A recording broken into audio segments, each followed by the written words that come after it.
उत्पत्ति अध्याय 35। उत्पत्ति अध्याय 35।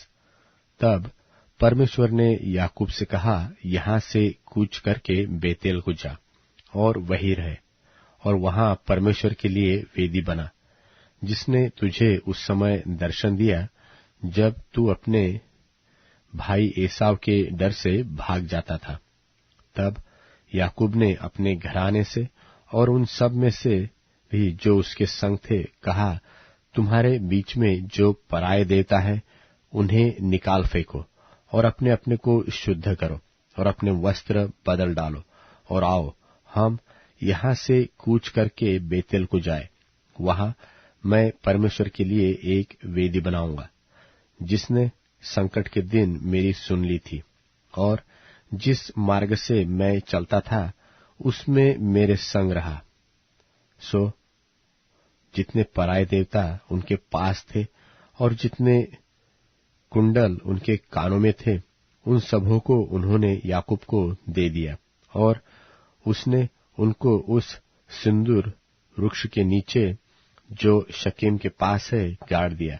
तब उन्होंने कूच किया, और उनके चारों ओर के नगर निवासियों के मन में परमेश्वर की ओर से ऐसा भय समा गया कि उन्होंने याकूब के पुत्रों का पीछा न किया। सो याकूब उन सब समेत जो उसके संग थे कनान देश के लूज नगर को आया। वह नगर बेतेल भी कहलाता है।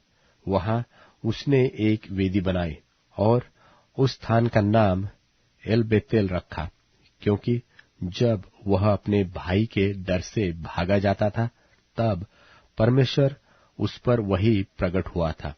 और रिबका की दूध पिलाने वाली गाय दबोरा मर गई, और बेतेल के नीचे सिंदूर के वृक्ष के तले उसको मिट्टी दी गई, और उस सिंदूर वृक्ष का नाम अल्लोन बक्कुत रखा गया।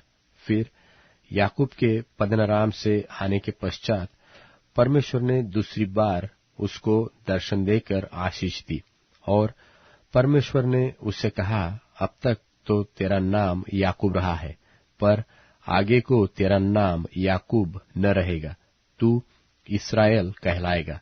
सो उसने उसका नाम इस्राएल रखा। फिर परमेश्वर ने उससे कहा, मैं सर्वशक्तिमान परमेश्वर हूँ, तू फूले फले और बढ़े, और तुझसे एक जाति वरन जातियों की एक मंडली भी उत्पन्न होगी, और तेरे वंश में राजा उत्पन्न होंगे। और जो देश मैंने इब्राहिम और इसहाक को दिया है, वही देश तुझे देता हूँ, और तेरे पीछे तेरे वंश को भी दूंगा। तब परमेश्वर उस स्थान में जहाँ उसने याकूब से बातें की, उसके पास से ऊपर चढ़ा, और जिस स्थान में परमेश्वर ने याकूब से बातें की, वहां याकूब ने पत्थर का एक खंबा खड़ा किया और उस पर अर्ध देकर तेल डाल दिया, और जहां परमेश्वर ने याकूब से बातें की, उस स्थान का नाम उसने बेतेल रखा। फिर उन्होंने बेतेल से कूच किया, और एप्राता थोड़ी ही दूर रह गया था कि राहेल को बच्चा जन्म देने की बड़ी पीड़ा होने लगी। जब उसको बड़ी पीड़ा उठती थी, तब धाय ने उससे कहा, मत डर, अब भी तेरे बेटा ही होगा। तब ऐसा हुआ कि वह मर गई, और प्राण निकलते निकलते उसने एक बेटे का नाम बेनोनी रखा, पर उसके पिता ने उसका नाम बिन्यामीन रखा। यो राहेल मर गई, और एप्राता अर्थात बेथलहेम के मार्ग में उसको मिट्टी दी गई, और याकूब ने उसकी कब्र पर एक खंबा खड़ा किया। राहेल की कब्र का वही खंबा आज तक बना है।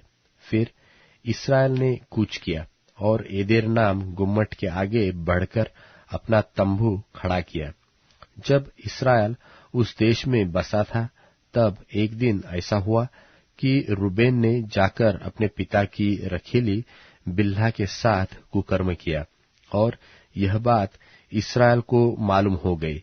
याकूब के 12 पुत्र हुए।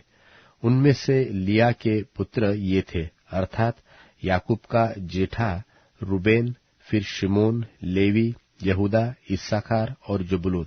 और राहेल के पुत्र ये थे, अर्थात यूसुफ और बिन्यामीन। और राहेल की लौंडी बिल्हा के पुत्र ये थे, अर्थात दान और नप्ताली। और लिया की लौंडी जिल्पा के पुत्र ये थे, अर्थात गाद और आशेर। याकूब के यही पुत्र हुए जो उसने पद्दनराम में उत्पन्न हुए। और याकूब ममरे में, जो करियत अर्बा अर्थात हेब्रोन है, जहां इब्राहिम और इसहाक परदेशी होकर रहे थे, अपने पिता इसहाक के पास आया। इसहाक की अवस्था 180 बरस की हुई और इसहाक का प्राण छूट गया और वह मर गया। और वह बूढ़ा और पूरी आयु का होकर अपने लोगों में जा मिला। और उसके पुत्र एसाव और याकूब ने उसको मिट्टी दी।